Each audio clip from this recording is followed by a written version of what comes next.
আস্বাদন করবার মানুষই নতুন নতুন ভক্ত আমরা সরাসরি রবীন্দ্রের কথা নাই করে তার ভক্ত চরিত্র আস্বাদন করছি। ঠাকুর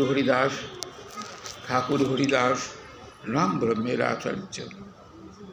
নাম দ্বারা নামীকে যে পাওয়া যায় আর প্রকৃষ্ট উদাহরণ হল ঠাকুর হরিদাস। আর যে গীতাভাষ্যে যে শ্লোকটা আমাদের দেওয়া আছে 22তম শ্লোক, তার একটা পূর্ণ ছবি আমরা ঠাকুর হরিদাসের চরিত্রে দেখতে পাই।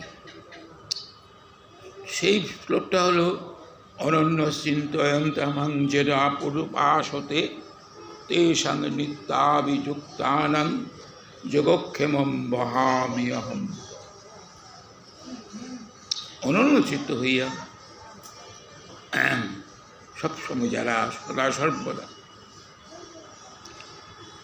ভগবানকে, ঈশ্বরকে স্মরণ মনন নিদিধ্যাসন করেন, গোবিন্দ তার গ্রাসাচ্ছাদনের উপায় করে দেন। তার কিন্তু উদরপূর্তির জন্য কোনো কর্ম করতে হয় না। আমাদেরও প্রধান কর্মটা হলো এই ভগবৎ সেবা।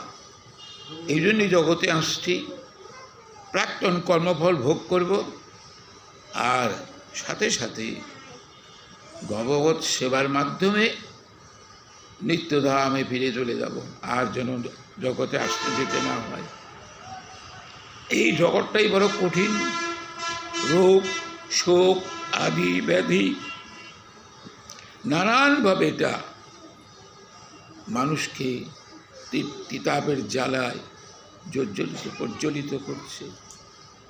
এবার এই যে দেখুন কালীপদ চলে গেল, এ তো আমার গৌরগোপালে প্রথম ওখানে ছিল, ওখান থেকে প্রতিদিন সঙ্গ করতেন। আজ থেকে তো এখানে আমি এখন তো আর কিছুই করতে পারি না। শুনে ভগবানের অশেষ করুণায় আবার দেশাসনও করছে সব কিছুই। দেখেন হঠাৎ কি এক রোগ হলো, রোগেতেই তার ভাগবতীয় জীবন অবসান। কে যে কখন চলে যাব আমরা কেউ নিশ্চিত জানি না। সময় থাকতেই তার গুণকীর্তন করে তার প্রীতি উৎপাদিত কাজ করা দরকার। কারণ মৃত্যুকে তো কেউ রোধ করতে পারবে না। মৃত্যু অবশ্যই জগতে যদি কোনো সত্য থাকে, এই একটাই সত্য যে মানুষ মরণশীল, মরবে।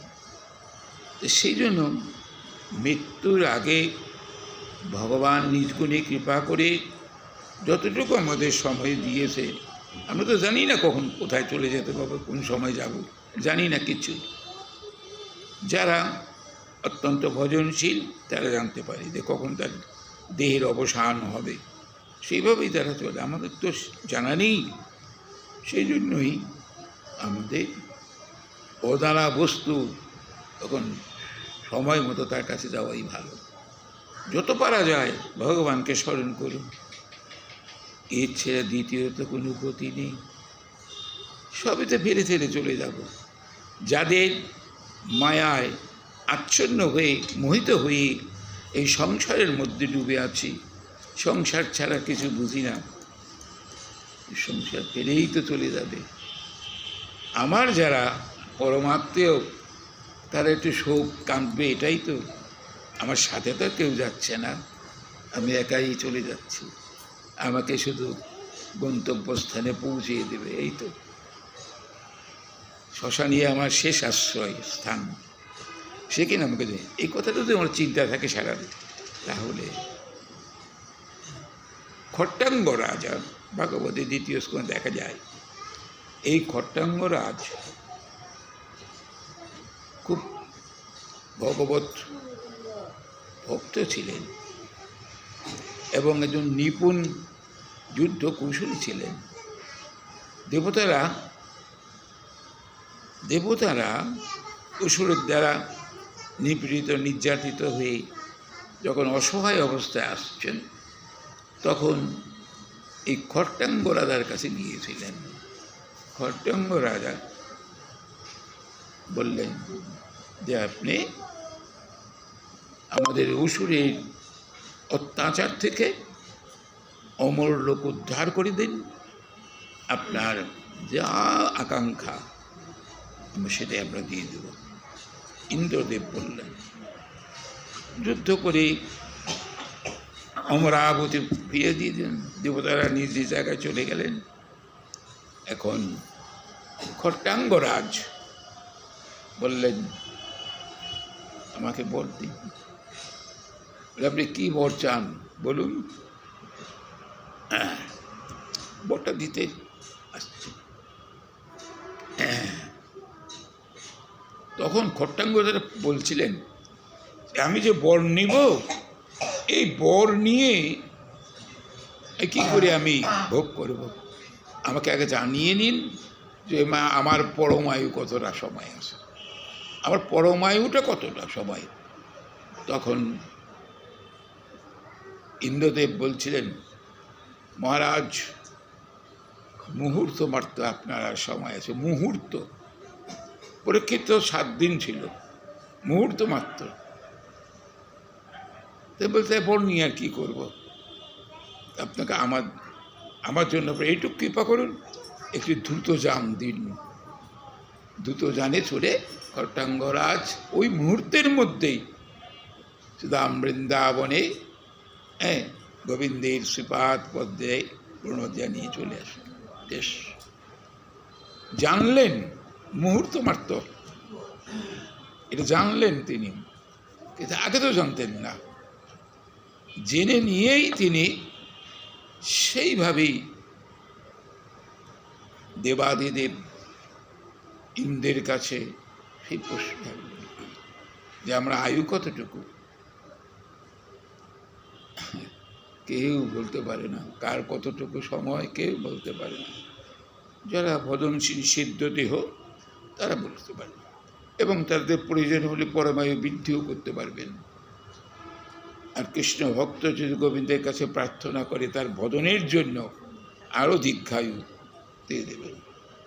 আপনার যেটুকু আছে তার চেয়েও আপনারা বাড়িয়ে দিতে পারবেন, ভগবান এটা করতে পারবে। আর ভগবানের আরেকটা দেখা যায় অসীম গুণ, সেটা হলো কি, যে ভক্তের প্রারব্ধ তিনি ভক্তকে ভোগ করতে দেন না। প্রারব্ধ অর্থাৎ পূর্বজন্মের যে সমস্ত সংস্কার আছে আমাদের ভোগ করতে হয়। আমরা তো প্রাক্তন কর্মফল ভোগ করবার জন্যই জগতে আসছি, প্রাক্তন কর্মফল ভোগ করার জন্যই এই জগতে আসছি। এটুকু সবসময় স্মরণ রাখতে হয়। এখন আবার যদি নূতন কর্মফল সৃষ্টি করি, আবার আসবো, এরকম আসবো যাবো অনন্তকাল এভাবেই চলবে। তো এই অনন্তকাল থেকে রক্ষা পাওয়ার একটা মাত্র পথ আছে, গোবিন্দের চরণে সম্পূর্ণ আত্মসমর্পণ করা। তমেব শরণং গচ্ছ সর্বভাবেন ভারত, তৎপ্রসাদাৎ শান্তি স্থানং প্রাপস্যসি শাশ্বতম। আমার চরণে শরণাপন্ন হও, চললেই আমার কৃপায় তুমি নিত্যধাম অনাবিল শান্তি তুমি পেয়ে যাবে। তুমি পাবে। অর্জুনকে উপলক্ষে জগৎবাসীর কাছেই তো বলছে, দেখুন ভগবানের ভজন করার জন্য আসছে, যিনি যে স্বরূপের ভজন সাধন করেন, নিরন্তর তাকে স্মরণ করুন। এই জন্ম মৃত্যুর প্রবাহের থেকে, এই জড়জগতের দুঃখ কষ্ট জ্বালা যন্ত্রণা শোক আদি ব্যাধি, এর থেকে রক্ষা পাওয়ার জন্য এই একমাত্র কবচ, এটা ছাড়া কোনো পথ নেই। চারিদিকে তো দেখি এই নরেনবাবুর স্ত্রী চলে গেল, একসাথে শুনলাম, শুনি কত কথাবার্তা বললো, আমাকে খুব শ্রদ্ধা করতো, বাবা বাবা বলে ডাকতো, কিছু হলে আমার কাছে চলে যেত, চলে গেল। সে তো ভগবান গোবিন্দের কথা শোনার জন্য গেছে, সে তো গেছে সেইখানে কৃষ্ণ কথা শোনার জন্য, তার এরকম অপমৃত্যু হবে কেন? প্রশ্ন তো তিনি তো গেছেই তার কথা শোনার জন্য, তার কথা যারা শুনে তাকে তো তিনি সর্বতভাবে রক্ষা করেন, তা তিনি চলে গেলেন কেন? এর উত্তর কিন্তু দিতে পারবো না। যাই হোক, এই দুজনেরই জীবাত্মার পরম কল্যাণ, নিত্য শাশ্বদাম প্রাপ্তির আকাঙ্ক্ষা আমি গোবিন্দের সেবাত পদ্মে প্রার্থনা জানাই, তাদের জন্য শান্তি আসে। তো আসুন, আমারও দিন শেষ হয়ে আসছে, আমি আর পারি না, এখানে অস্থির লাগে কিছুটাই, নানান রকম ব্যাধিতে আক্রান্ত, তা সত্ত্বেও ভক্ত সঙ্গ প্রাপ্তির আশায় আকাঙ্ক্ষায় আসি, ধরে নিয়ে আসে। এরকম কতদিন যাবে? এতদিন তো যেতে পারে না, এখন চলে যাওয়াই ভালো।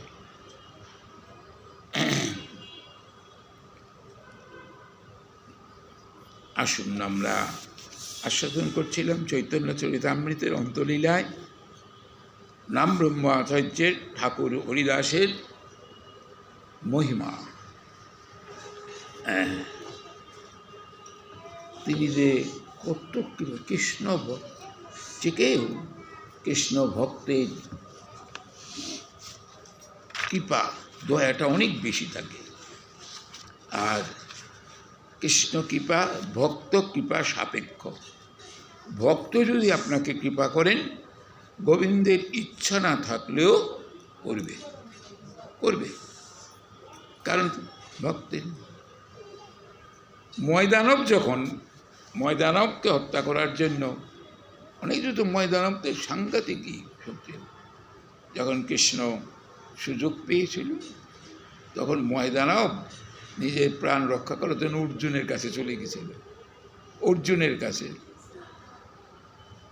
যুদ্ধে। তারই এখন যখন ময়দানব অর্জুনের আশ্রয় নিয়েছেন, তখন আর গোবিন্দ তাকে হত্যা করেনি, যে ভক্তের চরণ আশ্রয়, যে তার মনোবৃত্তি পরিবর্তিত হবে। এই জন্য এই ময়দানব তার জীবন রক্ষার জন্য যুধিষ্ঠির মহারাজের হস্তিনাপুরে রাজসভা তৈরি করে দিয়েছিলেন। ভক্ত সঙ্গ পেলে পরেই জীবের একটা আমূল পরিবর্তন হয়, আধ্যাত্মিক জীবনের সন্ধান সে করতে চায়। তাছাড়া সারাক্ষণ তো বিষয়ের মধ্যেই থাকে, বিষয়ের কথা। ভক্ত সঙ্গ হলেই, এবং আমাদের শাস্ত্র এটাই বলে যে তুমি অকিঞ্চন নিষ্কিঞ্চন কৃষ্ণ ভক্তের সঙ্গ করো, তাহলে তোমার তিতাপের জ্বালার থেকে তুমি রক্ষা পাবে, মনে অনাবিল শান্তি পাবে ভক্তের সঙ্গ। কারণ ভক্তই তো ভগবানকে সেবা করতে জানে। ভগবানের প্রীতি সঞ্চার করার মতো জীব কেউ জগতে নেই। একমাত্র পরম অনুরাগী কৃষ্ণ সেবা করেন কৃষ্ণ ভক্তই জগৎ। আমরা ঠাকুর হরিদাসের কাহিনীতে চলে যাই।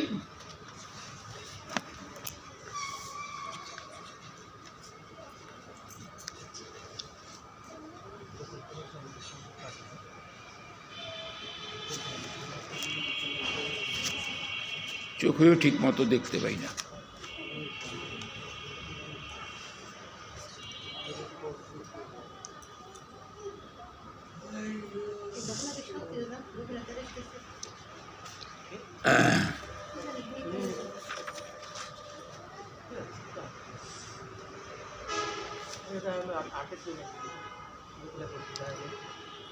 ওই সুন্দরী যুবতী ব্যবসা কি করেছেন, 3 দিন পর্যন্ত অপেক্ষা করে যখন দেখছেন হরিদাসের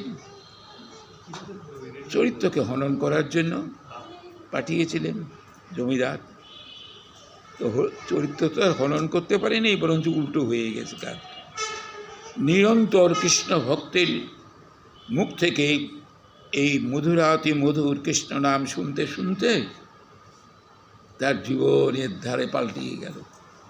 এটা অত্যন্ত বিরল। আর ঠাকুর হরিদাসের সঙ্গ যদি না পেতেন, তার এই বৃত্তিটা কোনো দিন নষ্ট হতো না, কোনো দিন হতো না।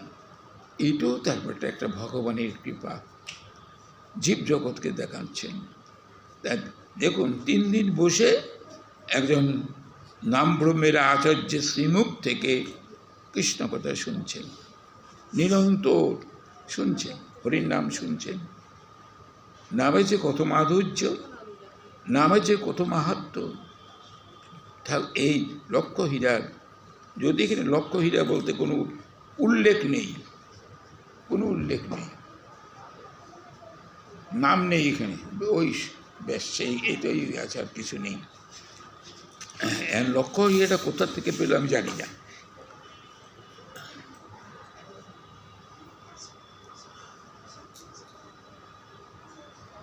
এবং সে যে ইচ্ছা করে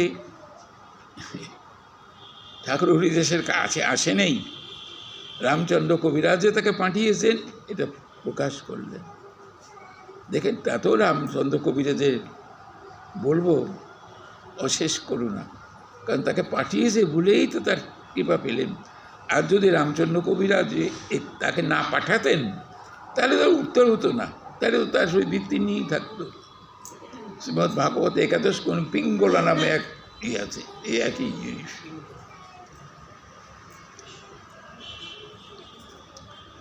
বেশ্যা হইয়া মুই পাপ করিয়াছ অপর। এর কিন্তু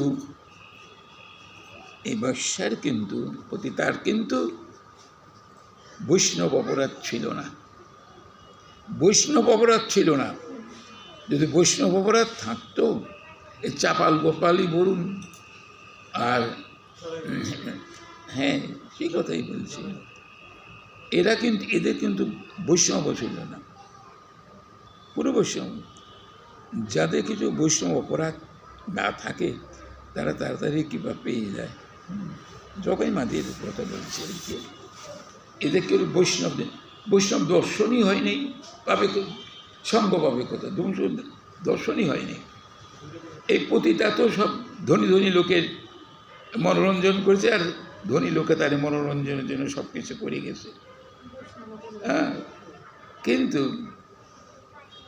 তাকে উদ্ধার করার মতো কিন্তু কারো কোনো শক্তি ছিল না। এই কৃষ্ণ ভক্তেরই একটা বিরাট গুণ, পতিতকে উদ্ধার সে করবে। পতিতের জন্য পতিত পাবন করি রয়েছেন, তাকে উদ্ধার করে নেবে। বেশ্যা হইয়া মুই পাপ করিয়াছি অপার, কৃপা করি করো, কৃপা করি করো মো অধমের নিস্তার। এই যে স্বীকারোক্তি, দেখো আমি এই পতিতাবৃত্তি অবলম্বন করি কত পাপ করেছি। যে দেহটি কৃষ্ণ সেবায় লাগবে, সেই দেহটি তিনি অনিত্য মানবেশ মানুষের মনোরঞ্জনের জন্য বিক্রি করেছি। তোমার অনেক অপার করো না, এখন আমার এই পাপের থেকে তো মুক্ত করো। একেবারে জাগা মতো তো গেছেন, ঠিক করতে হবে। ঠাকুর কহে খানের কথা সব জানি, অন্তর্যামী জানবে না কেন? সব জানি।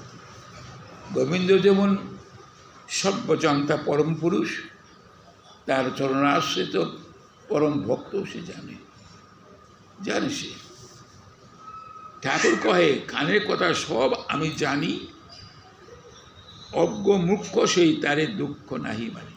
সে তো অজ্ঞ মূর্খ, সে তো জানে না আমার, তা আমি তার ওই অপরাধ গ্রহণ করি।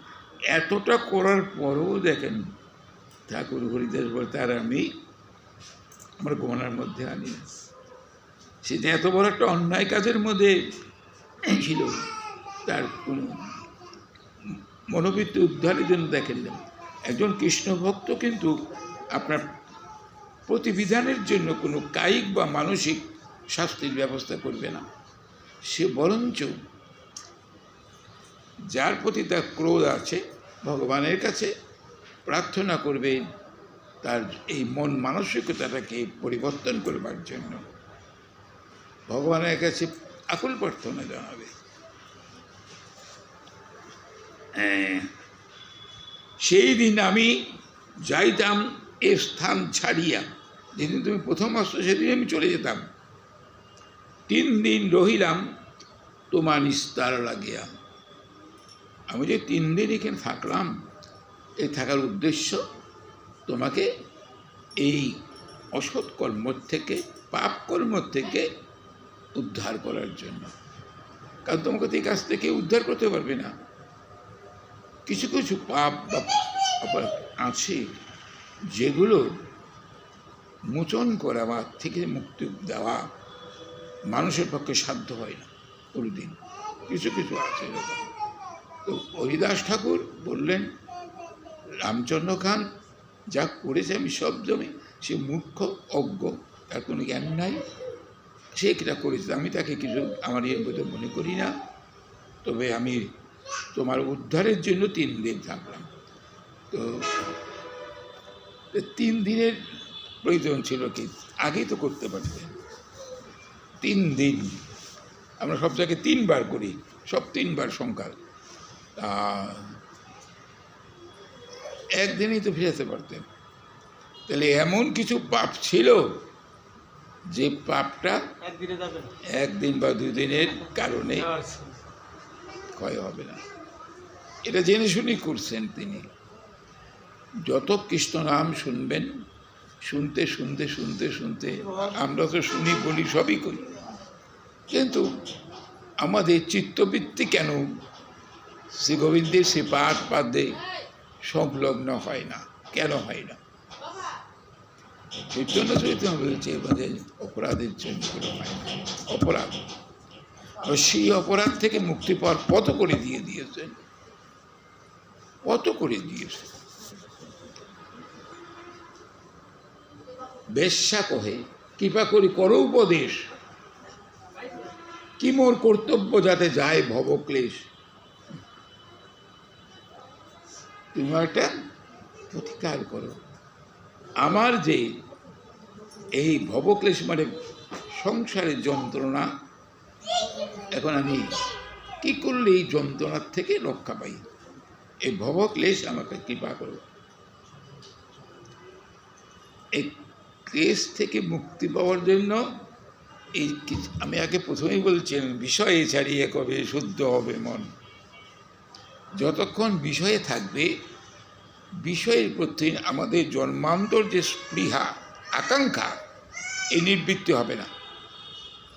যত ভোগ হবে আরও ভোগের ইচ্ছা থাকবে, ভোগ যত হবে তত ভোগ করবার ইচ্ছা থাকবে, কিন্তু ভোগের থেকে নিবৃত্ত হওয়ার কোনো পথ নেই।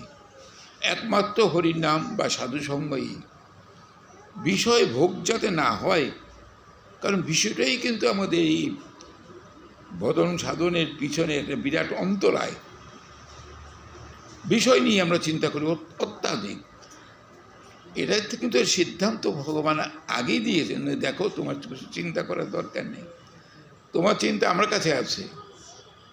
এবং আমরা মহতের মুখে শুনতে থাকি যে তার চিন্তা যে করে তিনিও তার চিন্তা করেন, তার কিছু করতে হয় না। ভগবত চিন্তা যাদের সারাক্ষণ দেহ মন আবৃত করে রেখে দেয়, তাদের কিন্তু ওই বিষয় বা খাওয়া দাওয়া কিচ্ছু চিন্তা করতে হয় না। ঠাকুর বলছেন যে ভাবছ বসে চলবে কিসে, তুমি ভাববার কে, তোমার ভাবনা তিনিই ভাবছেন, তুমি ভাবো তাকে, তুমি তাকে ভাবো।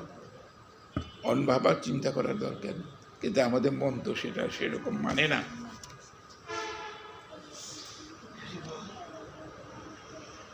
প্রতিকারটা কি করে গেলেন? নিরন্তর নাম লও করো তুলসী সেবন। দেখো ঘরে যা কিছু আছে সব ব্রাহ্মণকে দিয়ে দাও, সমস্ত আসক্তি দূর কর, কিচ্ছু রেখো না। এক কাপড়ে তুমি চলে আসো আমার এই ঘরে, এখানে তুলসীর পিণ্ডা করে তুলসী সেবন করো, চটপট মানে ছোলাবেলা। নিরন্তর নাম লও করো তুলসী সেবন, অচিরাতে পাবে তবে কৃষ্ণের চরণ। তুমি অতি শীঘ্র গোবিন্দের শ্রীপাদ পদ লাভ করবে। সব সময় নাম করো, খাইতে শুইতে যথাযথ নাম লয়, দেশ কাম নাই, সর্বসিদ্ধি হয়, সর্বসিদ্ধি হয়। এই নাম এমনই একটা জিনিস যে নাম পবিত্র করবে। নামকে কেউ অপবিত্র করতে পারবে না, নামকে কেউ অপবিত্র করতে পারে না। সেই নাম যার অন্তরে নিরন্তর থাকে, সে আবার অপবিত্র কি? সে আবার অপবিত্র কি? এই চম্পটি ঠাকুর কে প্রভু বন্ধু সুন্দর বলছিলেন যে, চম্পটি তোমার কাজ হবে, কারণ রাত্রিকাল তো, রাত্রিকাল কামিজীবের শ্রাদ্ধের সময়টা তুমি টহল দিবে। সেও একে এমন জায়গায় টহল দিচ্ছেন, ধর্মতলার দিকে রোড দিয়ে হক সাহেবের বাজার ভিতর দিয়ে আসতে, বিরাট জায়গা, এসে আবার আমবাগানে আসতে হবে। তখন চম্পতি ঠাকুরকে হরিবলা ঠাকুরও বলতো, হরিরামে বিভোর হয়ে থাকতেন। সেই চম্পটি ঠাকুর প্রভুর নির্দেশ মতো ধর্মতলা কীর্তন করতে করতে করতাল বাজিয়ে তারপর চৌরঙ্গি হতেন, চৌরঙ্গির ভিতর দিয়ে এসে হক সাহেবের বাজারে উঠতেন, এবং বাজারের ভিতরে গোলমালের দেখলাম ওই কষের পট্টি দিয়েও চলে যেতেন। কেউ তার নাম কেউ শুনত, কেউ না শুনত, আবার কেউ তার প্রতি বিরূপ অত্যাচার করত। তো এমনিভাবে একদিন গিয়েছেন, তো কসাইয়ের জায়গায় যখন কসাইদের কাছে আসছে, নির্দয় তো, তারা নিষেধ করছে, ঠেলা দিছে নাম না করার জন্য, কিন্তু এই ঠাকুর তো আর সেইটা মানবে না, নাম করছেন। তো এখনও তারা বিরক্ত হয়ে তার গলায় যে পশুর নাড়ি বুড়ি দিয়ে মালার মতন করে দিছে, গলার ভিতরে পশুর মতো মালা করে দিছে। চম্পটি ঠাকুর কিন্তু কিছু বলেনি, নাম করতেইছে, করতে করতে চলে আসছে সেই রামবাগানে প্রভুর কাছে। প্রভুর কাছে এসে প্রভু সাথে সাথে বলছে, চম্পটি আমাকে এক গ্লাস জল দাও তো, পবিত্র কথা, কিন্তু কথাটা বলতে। চম্পটি ঠাকুর বলছে, প্রভু আমি একটু স্নান করে আসি। বলে, কেন স্নান করতে হবে, কী হয়েছে? তখন এই ঘটনাগুলো বললেন। তখন প্রভু বললেন, যখন তারা এই কাজ করে তুই তাকে অভিশাপ দিয়েছিলি? বলে, না। হাতে করতাল ছিল? বলে, হ্যাঁ। মুখে নাম ছিল? বলে, হ্যাঁ। তা তুই অপবিত্র হলি কি? দে আমাকে খাবার জল খেয়ে নিলেন। ওর তো স্নান করতে হবে না, নামই স্নান। কত একনিষ্ঠতা! নামও সেইভাবেই করেছে, খেয়াল নাই তারা, ওই আস্তে আস্তে শুকিয়েই গেছে। দেখেন ভগবানের ভুবন নামকে আশ্রয় বলছে আমরা, আর নাম যদি জীবকে আশ্রয় করে তাহলে কিন্তু সে মুখ দিয়ে নাম ছাড়তে পারবে না। সব কিছু একটা পারস্পরিক সহযোগিতা আছে। আমি চেষ্টা করতে পারি, তার তো কৃপা হবে, কৃপা না হলে তো কিচ্ছু হবে না। আমার চেষ্টা আন্তরিক কিনা, এটাই সবচেয়ে বড় কথা। প্রভুর প্রীতির জন্য যে আমি কিছু করছি কিনা, ধর্মীয় কাজ, এটাই দেখবার। ভাগবত ওইরকমই কথা বলে, নিরন্তর কাম এই করো কৃষ্ণ নাম, আর তুলসীকে সেবা করো।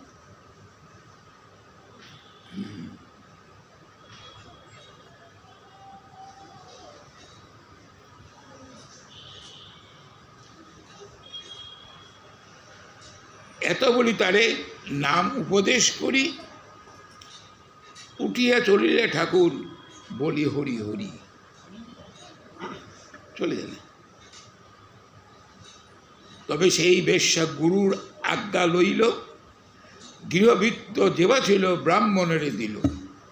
যা ছিল সব ব্রাহ্মণকে দিল। মাথামুড়ি এত সুন্দর চুল, সুগন্ধি তেল, সেই মাথা মুড়া লোককে দেয়া, ভিতরে কতটা বৈরাগ্য আসছে, কতটা ত্যাগ ভিতরের থেকে আসছে। বলছেন এই প্রণবানন্দ স্বামীর শিষ্য বেদানন্দ স্বামী, উনি লিখছেন ধর্ম সম্বন্ধে, ধর্ম কোথায়, এটা অবশ্য অন্য ধরনের একটু কথা বলছে। ধর্ম নাই মালায় ঝোলায়, ধর্ম নাই মঠ মন্দিরে, মঠ মন্দিরে মালায় ঝোলায়, ধর্ম নাই তিলক ফোটায়, আছে কোথায়? আছে কোথায়? আছে ত্যাগে, ত্যাগে, সংযমে, ব্রহ্মচর্যে। বলছেন ব্রহ্মচর্য, সংযম, ব্রহ্মচর্য। তো আসলে ওইটাই হলো, কারণ আমরা তো হীনবল হয়ে গেছি, কোনো শক্তি সামর্থ্য নেই। ওটা হলো শক্তি তো নেই। রাতে দিন 3 লক্ষ নাম গ্রহণ করে। ঠাকুর হরিদাস 3 লক্ষ করছে, ইনিও 3 লক্ষ করছে। গুরুর উপদেশটা একেবারে অক্ষর অক্ষর প্রতিপালন করেছে। আমাদের গুরুদেব কৃপা করে নাম দেয়, বলে যে এরকম করবে, কিছুদিন করার পর সেই নিষ্ঠা আর থাকে না, সেগুলো করি না। সেরকম একনিষ্ঠ কৃষ্ণ ভক্ত গুরু যা বলবে তাই করবে। গুরু তো আর শাস্ত্র বিরুদ্ধে কোনো কথা বলে না, শাস্ত্রসম্মতভাবে কথা বলে। তুলসী সেবন করে চর্বণ উপবাস, যখন যে উপবাস করার দরকার উপবাস, আর ওই চর্বণ মানে চাবার, সেটা হচ্ছে ছোলা, এই কাজ। আর তুলসী,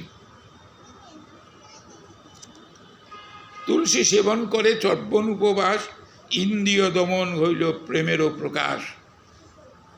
তো ইন্দ্রিয় সংযমের বোধ হয় এটাই একটা বড় পথ মনে হয়, যে আপনি আহারটাকে সংযত করবেন। সাত্ত্বিক আহার, কারণ আমাদের আহারের মধ্যে তো 3 প্রকার আহার আছেন, সাত্ত্বিক, রাজসিক, তামসিক। তো স্বাভাবিকভাবেই আমরা যা আহার্য বস্তু গ্রহণ করি, সে কিন্তু রক্তের সৃষ্টি হয়, সেই রক্তের থেকে বীর্য তৈরি হয়। অনেক প্রসেস আছে, এগুলো একটা সময় লাগে 7 দিন। যাই হোক,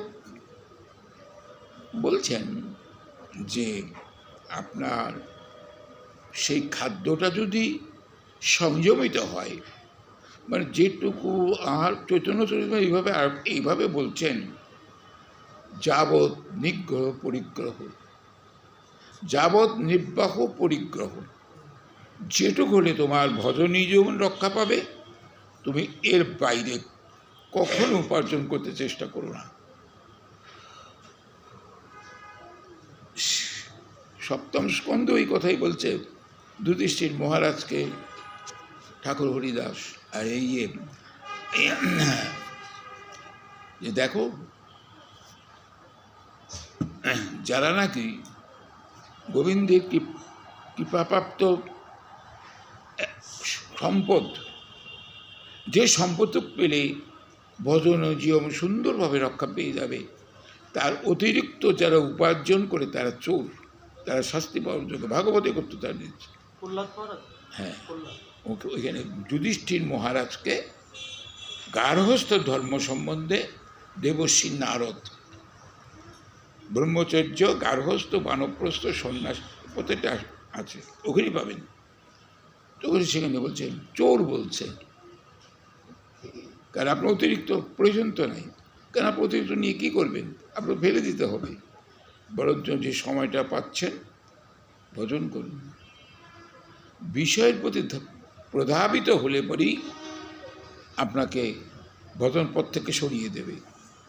তাই বিষয়ের থেকে যতটা দূরে থাকা যায় তবে গৃহস্থের শ্রীমন মহাপ্রভু বৈরাগী এবং গৃহস্থের জন্য দুই রকম ব্যবস্থা করে গেছেন। বৈরাগী কোনো সঞ্চয় নেই, যখন যা আসবে সব গোবিন্দ থেকে যখন নিয়ে এসে কালকে জন্য রেখে দেবেন, নিতে পারবেন না। যার জন্য গোবিন্দ ঘোষকে তিনি ত্যাগ করলেন। আর গৃহস্থের জন্য তিনি ব্যবস্থা করেছেন না, গৃহস্থ যাতে নির্বিঘ্নে ভজন সাধন করতে পারে, তাকে সে আত্মীয় স্বজন দুস্থ লোক এসে বিরক্ত না করে, কিছু সঞ্চয় থাকে দিয়ে চলে গেল, বা সে নির্বিঘ্নে ভজন করতে পারে। গৃহস্থ বৈষ্ণবের জন্য আলাদা ব্যবস্থা, সঞ্চয়ের কিছু পথ লিখেছেন। রাত্রি দিন 3 লক্ষ নাম গ্রহণ করে, 3 লক্ষ নাম রাত দিনে করা খুব কঠিন, খুব কঠিন। আচ্ছা, লক্ষ্যইরা তো 3 লক্ষ নাম জপ করে, উনি রান্নাবান্না করেন নাই, খাওয়া দাওয়া করেন নাই, কি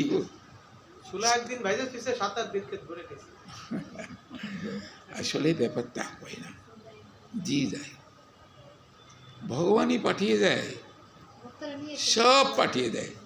বৈষ্ণব হয়েছে তো, বেশ্যা বৈষ্ণব হয়েছে, এইটা যখন খ্যাতে ছড়িয়েছে তখন তাকে দেখবার জন্য সবাই আসতেন, তাকে সব কিছু দিয়ে দিত। সে 3 লক্ষ নামই করেন, গুরু বলছে এই করে, আর তুলসী চেবার আর ছোলা চটবন এ করতে। তার আহার্য বস্তু ছিল ছোলা আর তুলসী, আবার উপবাস থাকতেন। এইটুক খেয়েই 3 লক্ষ নাম করতেন।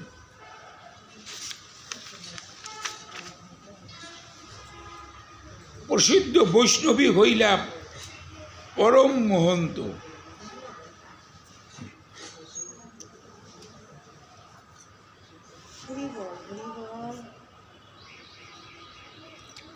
ইন্দ্রিয়ের চঞ্চলতাটা কিভাবে প্রশমিত হবে, ইন্দ্রিয়ের যে চঞ্চলতাটা কিভাবে প্রশমিত হবে, দমন হবে? উত্তর দিচ্ছেন যে উত্তেজক বস্তু পরিত্যাগ করতে, যেটা হলে যে আমাদের ইন্দ্রিয়ের উত্তেজনা বৃদ্ধি হবে। এই জন্য আমাদের শাস্ত্রে পেঁয়াজ, রসুন, মাংস আর ডিম এগুলো নিষেধ আছে, কিচ্ছু খেতে পারবেন না। তা এখন তো আমরা দেখি অনেকে মুসলিম সম্প্রদায়ের চোখে বেশি পেঁয়াজ রসুন খায়, বেশি খায়, হ্যাঁ, তাদের এগুলো না হলে চলে না। তাহলে তাদের ইন্দ্রিয় সংযম হবে কেন? উত্তেজক বস্তু খেলে যেহেতু আমাদের ভিতরে উত্তেজনা হবেই, সেই জন্য আমাদের শাস্ত্রে মুনি ঋষিরা যে ভজনশীল ছিলেন, আর তার সাথে একটা ভজন করতে হয়, গোবিন্দের চরণে প্রার্থনা জানাতে হয় যে প্রভু তুমি কৃপা করো যাতে আমার ইন্দ্রিয় চাঞ্চল্য থেকে রক্ষা পেতে পারি। কারণ ইন্দ্রিয় চঞ্চলতা ভজন সাধন কিচ্ছুই হবে না, তার কাছে পারত। এদিকে একাধারে ভজন করতে হয়, আর এদিকে আর্য বস্তুর সংযম করতে হয়। ইন্দ্রিয়গুলোকে একেবারে ম্রিয়মান করার কথা কিন্তু শাস্ত্রে বলে নাই। ইন্দ্রিয়কে দমন করো, তারা নানান রকম উপবাস করে টরে, তা না। লক্ষ্য হীরাই কাজ করলেন কেন? এইটা হলো ঠাকুর হরিদাস তাকে যা বলছেন সেইটাই তিনি করেছেন। এবং থাকো, তুলসী সেবা করো, তখন তুমি, উনি সেটাই করছেন। গুরুর বাক্যকে রন্ধে তিনি গ্রহণ করেছেন।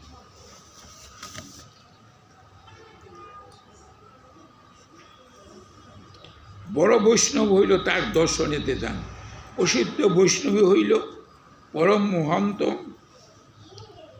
একজন বৈষ্ণব বলে সমাজে স্বীকৃত পেলেন, আর মহন্ত তার মহন্ত অন্ত।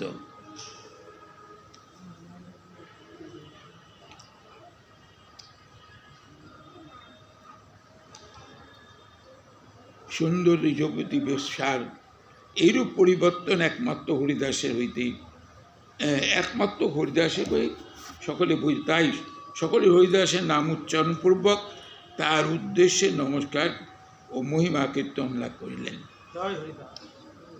হরিদাসের মহিমা করেন, কহে করি নমস্কার।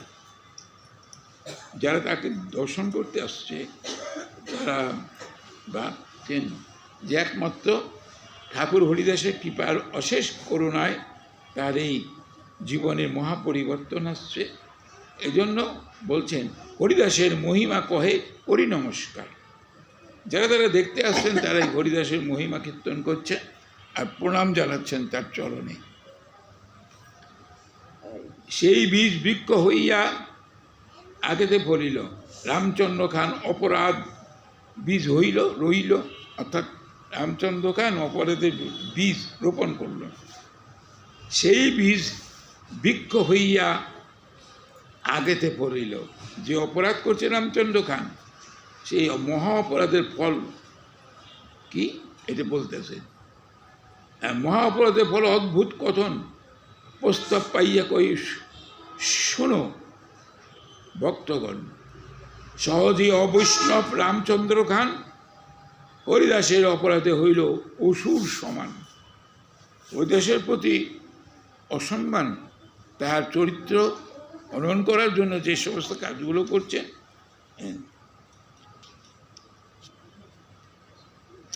এই জন্য আমাদের সবসময় মনে রাখতে হবে ভক্ত বৈষ্ণবের চরণের জন্য আমাদের অপরাধ না হয়।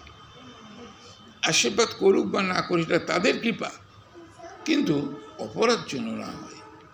কারণ বৈষ্ণব অপরাধ থাকলে, ভক্ত অপরাধ থাকলে সাধন বোধন যা কিছু করেন না কেন কোনো কাজে আসবে না। যতক্ষণ পর্যন্ত আপনার অপরাধ মোচিত না হয় ততক্ষণ আপনার কিচ্ছু হবে না। তো এখন প্রশ্ন হলো যে অপরাধ অজান্তে জানাতে হয়ে যায় অপরাধ। এমন কিছু অপরাধ করেছি এই জগতে তারা নাই, এই জগতেই তারা নাই, তাহলে আমার এই অপরাধ কিভাবে যাবে?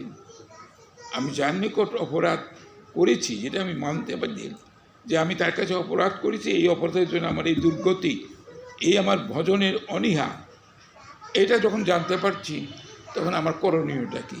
তখন শাস্ত্র উত্তর দিচ্ছেন যে তোমার যে অজানা অপরাধ আর জানা অপরাধ, সব অপরাধ একসাথেই তোমার একইভাবে নামের প্রভাবে দেবে।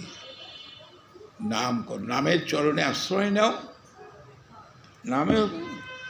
আর এই জগতে যে যে সমস্ত সাধুগুরু বৈষ্ণব আছেন নিষ্কিঞ্চন, তাদের চরণ ধরেই মাখা, তাহলে তোমার দেহ পবিত্র হবে। তোমার দেহ পবিত্র হবে, তোমার অপরাধ হচ্ছে। জানো না যে কার কাছে তোমার অপরাধ হয়েছে, সেই অপরাধে মুক্তির পথ হলে সহজ পথ। যতটুকু বৈষ্ণবের চরণ, জানা অজানা কত অপরাধ।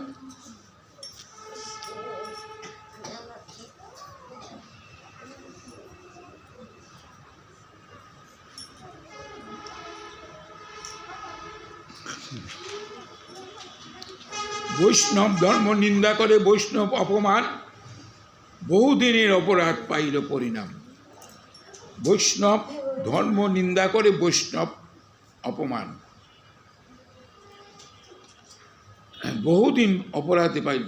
অর্থাৎ রামচন্দ্র খানের কি পরিণতিটা হলো এটা বোঝাচ্ছে। নিত্যানন্দ গোসাই যবে গৌড়ে আইলা, প্রেম প্রচারণ আর পাষণ্ড দলন, দুই কার্য অবধূত করেন ভ্রমণ। নিত্যানন্দ তিনি সব কিছুই জানেন, আসছেন এই রামচন্দ্রকে উদ্ধার করার জন্য, প্রেম বিতরণ করার জন্য।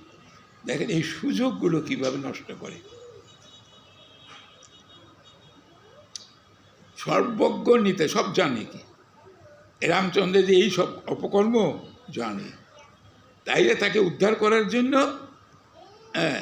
সর্বজ্ঞ নিত্য আইলা তার ঘরে, রামচন্দ্র খানের ঘরে আসলো। আসিয়া বসিলা দুর্গা মণ্ডপের উপরে, যাকে দুর্গা পূজা হয়। অনেক লোকজন সঙ্গে অঙ্গন ভরিল, বহু লোক তো। ভিতর হইতে রামচন্দ্র সেবক পাঠাইল, ভিতর থেকে জমিদার তো লোক পাঠাইল। সেবক কহে গোসাই মোটে পাঠাইল খান, গৃহস্থের ঘরে তোমায় দিব বাসস্থান। গৃহস্থের ঘরে গোয়ালে যে অত্যন্ত বিস্তার, ইহা সংকীর্তন তোমার মনুষ্যবায়। তোমাকে একটা ভালো জায়গায় দিব। কি জায়গাটা? গোয়াল ঘরে গোয়ালি থেকে গরু রাখে, বড় ঘর। হ্যাঁ, দেখেন কত অপরাধ করছে, একটার পর একটা অপরাধ করে। গোয়াল ঘরে গোয়ালে যে অত্যন্ত বিস্তার, অনেক বড়, ইহা এই জায়গাটা তো দুর্গা মন্দিরও ছোট সংকীর্ণ স্থান। তোমার তোমার অনেক মানুষ, এত তো আর এখানে সংকুলন হবে না। সেই জন্য গোয়াল ঘরে একটা জমিদার, তার গড় স্থানের অভাব আছে, এটা একটা অবজ্ঞাজনিত। শয়তান চেয়ে তার কুটিল মন কোনোদিন ঠিক হয় না। আবার জায়গা মতো হলে হবে। ভিতরে আছিল শুনি ক্রোধেও বাহির হইলা। কে? নিত্যানন্দ। অট্ট অট্ট হাসি বসাই কহিতে লাগিলা। অট্ট অট্ট বিকট হাসতে হাসতে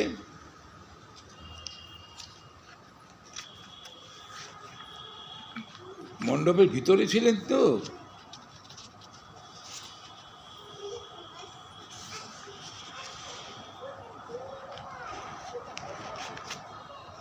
মহন্তের অপমান যে গ্রাম দেশে হয়, একজনের দোষে সব হয় ক্ষয়।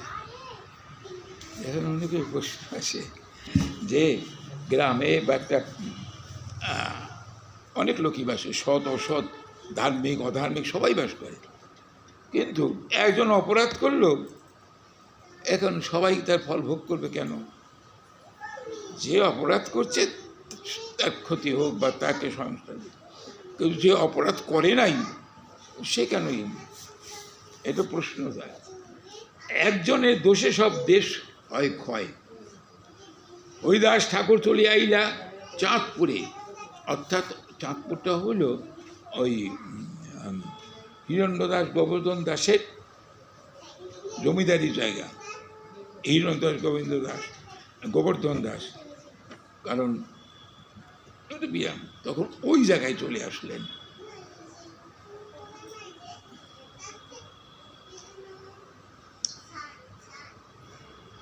হিরণ্য গোবর্ধন দুই মুল্লুকের মজুমদার, তার পুরোহিত বলরাম নাম তার নাম। আমাদের গোস্বামী প্রভুপাদে রঘুনাথ গোস্বামীপাদের বাবা হিরদাস বাবা যেটা, তার যে গুরু কুলগুরু বলরাম নাম। যত্ন করে ঠাকুর রাখিল সেই গ্রামে। হরিদাস আসছে, পরম বৈষ্ণব, যত্ন করে গ্রামে রাখলেন। নির্জনে পর্ণশালায় করেন কীর্তন। পর্ণ মানে ভাঙা চুলা ঘরে বসে নাম করে। বলরাম আচার্য গৃহে ভিক্ষা নির্বাহন, ব্রাহ্মণ তার গৃহে সেবা করতেন। রঘুনাথ দাস বালক করে অধ্যয়ন। তখন রঘুনাথ দাস গোস্বামী ছোট ছিলেন, তিনি ওইখানে অধ্যয়ন করতেন। হরিদাস ঠাকুর যাই করে দর্শন। দেখেন, বালক, অল্প বয়স, এগুলো সংস্কার নিয়ে জন্ম নেন। যারা অল্প বয়সে গোবিন্দের শ্রীপাদ পদ্মে চলে যান, তাদের পূর্বজন্মের সুকৃতির ফলে হয়। এক জন্মের সুকৃতিতে এগুলো হয় না। এটা দেখা যায়, ছোট্ট একটা মেয়ে বা ছোট্ট একটা ছেলে, দেখেন কীরকম হরিভক্ত বা ভগবানের কী সুন্দর সেবা করে, কত নাম করে, কত সুন্দর করে। এগুলো হয় না, পূর্বজন্মের সংস্কার। আর একটা হলো কৃষ্ণ ভক্তের সাহচর্য। মা বাবা যদি সেরকম হয়, ধার্মিক, কৃষ্ণ সেবা পরায়ণ বা পরায়ণা হয়, তার সন্তানও সেটা করবে, দেখবে। আর মা বাবা যদি উচ্ছৃঙ্খল জীবন যাপন করে, সন্তানও উচ্ছৃঙ্খল জীবন হবে। কারণ শিশুরা খুব অনুকরণ প্রিয়। শিশুদের যা শিক্ষা দেবেন, একের সাথে সাথে সে গ্রহণ করে নেবে।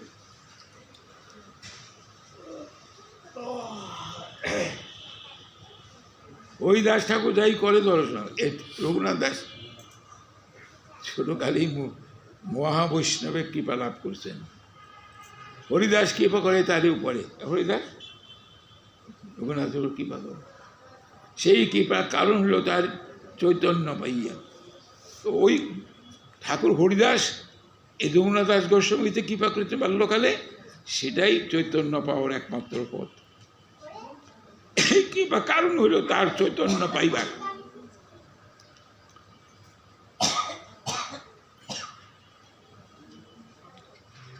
অদ্ভুত ব্যাখ্যান তার শুনে ভক্তকে। একদিন বলরাম বিনতি করিয়া মজুমদারের সবাই আইলা ঠাকুর লইয়া, অর্থাৎ হীনদাস গোবিন্দ দাসের যে পুরোহিত, পুরের যে হিত কয় তাকে বলে পুরোহিত। তখন মজুমদারের সভায় হরিদাস ঠাকুরকে নিয়ে আসলে, ঠাকুর দেখে দুই ভাই হইল উত্থান, পায়ে পড়ি আসন দিল, করিয়া সম্মান। ঠাকুর হয়েছে সম্মান। অনেক পণ্ডিত সবাই, ব্রাহ্মণ সজ্জন। রঘুনাথ গোস্বামী হিরণ্য দাস পরম ভক্ত ছিলেন, পরম ভক্ত। দাসদের সভায় সজ্জন ব্যক্তি, পণ্ডিত ব্যক্তি ছিলেন, মহাপণ্ডিত। হরিদেশে গুণ সবে কহে পঞ্চমুখে, শুনিয়া দুই ভাই মনে পাইল বড় সুখে। 3 লক্ষ নাম ঠাকুর করেন কীর্তন, নামের মহিমা উঠাইল পণ্ডিতের গণ। যে সমস্ত পণ্ডিতগুলো হিরণ্য এ থেকে সেখান থেকে বলছে যে সে তো 3 লক্ষ নাম জপ করে, এই নামের মহিমাটা কি, মাহাত্ম্যটা কি?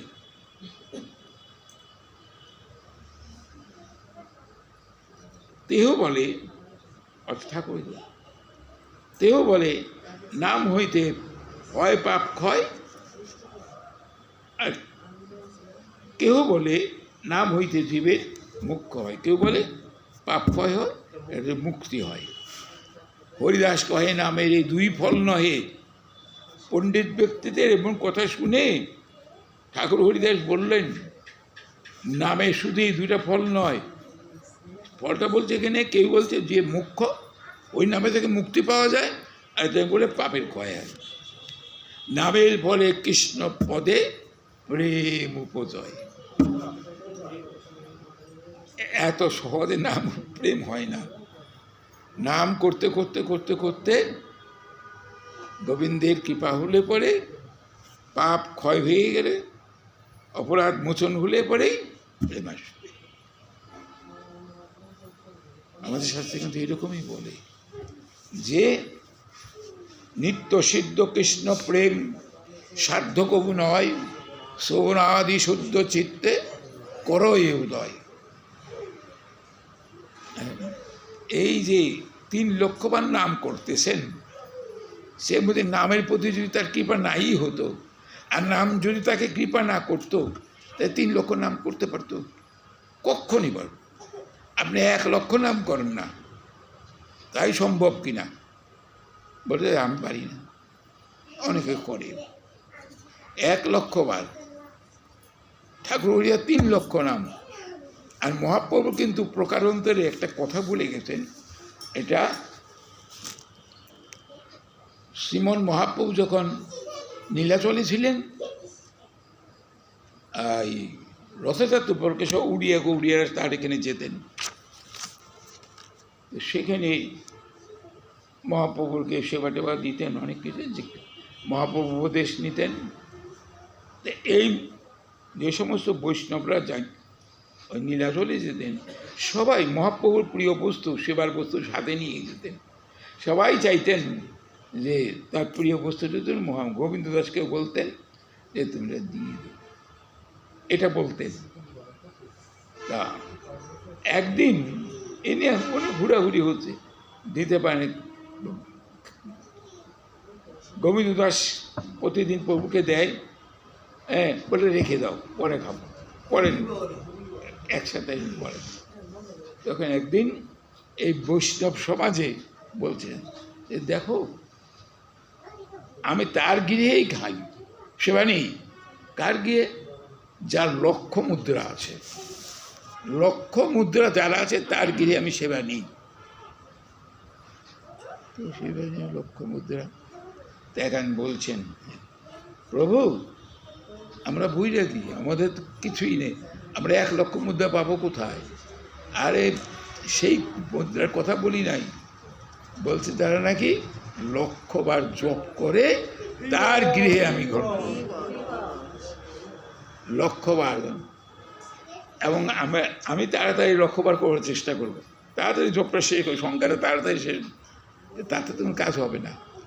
নামের প্রত্যেকটি অক্ষর স্মরণ মনন করে করতে হবে, সময় যতটা লাগবে, একবারে না হোক, একবারে না হোক, যখনই সময় পাবে তখনই মালা নিয়ে বসে রইলেন, জপ করলেন। ও বন্ধু সুন্দর বলছেন, প্রভু বলছেন ওই নামটা যেন কি, যাকে তিনি খুব ছিল, মদ্যপয়ী ছিলেন, তাকে বলছিলেন যে সব কিছু করে শেষের দিকে একদিন প্রভু যখন তার বাসায় গেলেন, বাড়ি গেলেন, তখন প্রভু ওখান থেকে দিবার পর চলে বললেন, প্রভু নিজেই একটা মালার ঝুলি আর মালা দিয়েছিলেন, জপের মালা। জপের মালা দেওয়াতে এখন বলছেন, প্রভু আবার এত কিছু করার পরে আর জপের মালা দিয়ে কি নাম তো করছি, টহল দিয়েছি সঙ্গে। বলে না না, জপ কর, জপ করলেই জায়গা মতো চলে দেন, জপ করো, জপ করো, একটা সহজ পথ। ভালো লাগলো না, আচ্ছা মাথা নিয়ে বসে দেন, বা একটা অবসরপন্থী ওইটুকু, যতটুকু সবাই। এটা শাস্ত্রের মধ্যে এটাই বলা হয় যে এই যে নিরন্তর করো কৃষ্ণ নাম সংকীর্তন, সবসময় নাম করো। একটা করতে গেলে দেখা অনেক সময় কিছুটা নিজেদেরই অসুবিধা লাগে, আচ্ছা আরেকটা করো, একটা বাদ দিয়ে আরেকটা করো। এইরকম যাতে নিরন্তর সবসময় ভগবানের স্মরণে মননে নির্দিদাসনে থাকা যায়, এই একটা প্রসেস, আর কিছুই না, জবটাই। তা আপনার যে যেমন আমরা আহ্নিক করি, তো সেখানে আমাদের কাপড় চোপড় পরিষ্কার পরিচ্ছন্ন করে,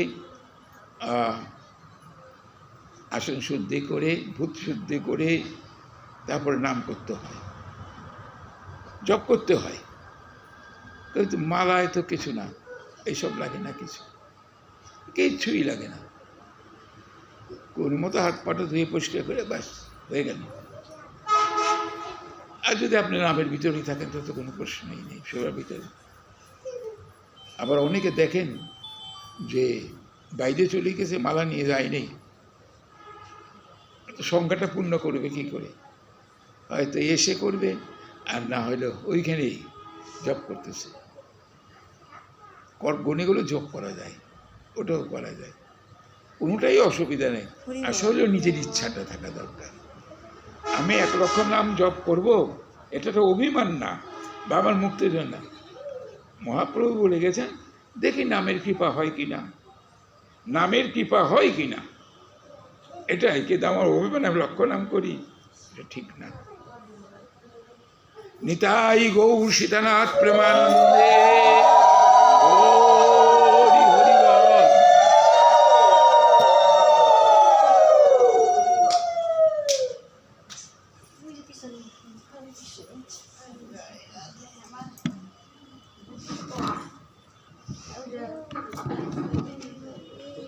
বিয়ে করবার গেছে না, কিন্তু বিয়ে করাবার গেছে।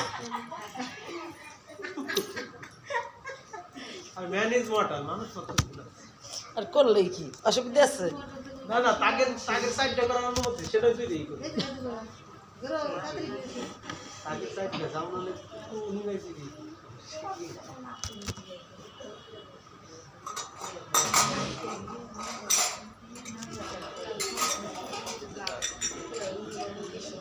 আমি আর শেষ হয়ে যাবে।